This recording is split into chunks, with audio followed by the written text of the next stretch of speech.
ఎన్టీఆర్ జయంతి అవార్డులు ప్రధానోత్సవం అయితే జరుగుతుంది. మినిస్టర్ కందుల దుర్గేష్ గారు నటకిరీటి రాజేంద్ర ప్రసాద్ గారికి ఎన్టీఆర్ అవార్డు అయితే ప్రదానం చేశారు. సార్ చెప్పండి, ఎలా అనిపిస్తుంది ఎన్టీఆర్ అవార్డ్స్ జయంతి సందర్భంగా ఇలాంటి ఇంతమందికి కళాకారులకి అవార్డులు ప్రదానం చేయడం? ఏపీలో ఇదొక ముందుగా శుభ పరిణామం అని చెప్పుకోవచ్చు. ప్రపంచం గర్వించదగ్గ కళాకారులు స్వర్గీయ ఎన్టీ రామారావు గారు. కేవలం కళాకారునిగా మాత్రమే కాకుండా ప్రజా జీవితాలని రంజింపజేసినటువంటి నాయకునిగా, సంక్షేమ కార్యక్రమాలకి దిక్సూచిగా ఆయన నిలబడినటువంటి విధానం ఇవాళ కూడా అందరికీ కూడా ఆదర్శప్రాయం.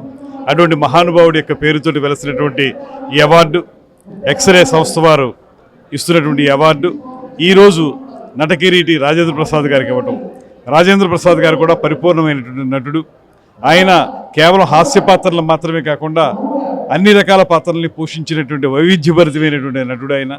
అటువంటి మంచి నటుడికి, పరిపూర్ణత సాధించిన నటుడికి ఈరోజు ఎన్టీ రామారావు గారి పేరుతో ఏర్పాటు చేసినటువంటి అవార్డు ఇవ్వడం అనేది గొప్ప విషయంగా భావిస్తూ, అదేవిధంగా మిగతా అవార్డు గ్రహీతలు ఎవరైతే ఉన్నారో వారందరికీ కూడా అభినందనలు తెలియజేస్తున్నాను.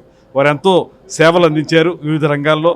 వారందరికీ ఇచ్చేటువంటి అవార్డుల ద్వారా వారిని మరింత ప్రోత్సహించడానికి ముందుకు వచ్చినందుకు ఎక్స్రే సంస్థను అభినందిస్తూ, రాబోయే రోజుల్లో ఆంధ్రప్రదేశ్ రాష్ట్ర ప్రభుత్వం తరపున కూడా కళాకారులను గౌరవించుకునే విధంగానే మన ముఖ్యమంత్రి చంద్రబాబు నాయుడు గారు, ఉప ముఖ్యమంత్రి పవన్ కళ్యాణ్ గారు ప్రణాళికలు రచించారు. త్వరలో ఒక్కొక్కటిగా అమలు చేయడం జరుగుతుంది. ప్రధానంగా మీరు సినిమాటోగ్రఫీ మంత్రిగా ఉన్నారు.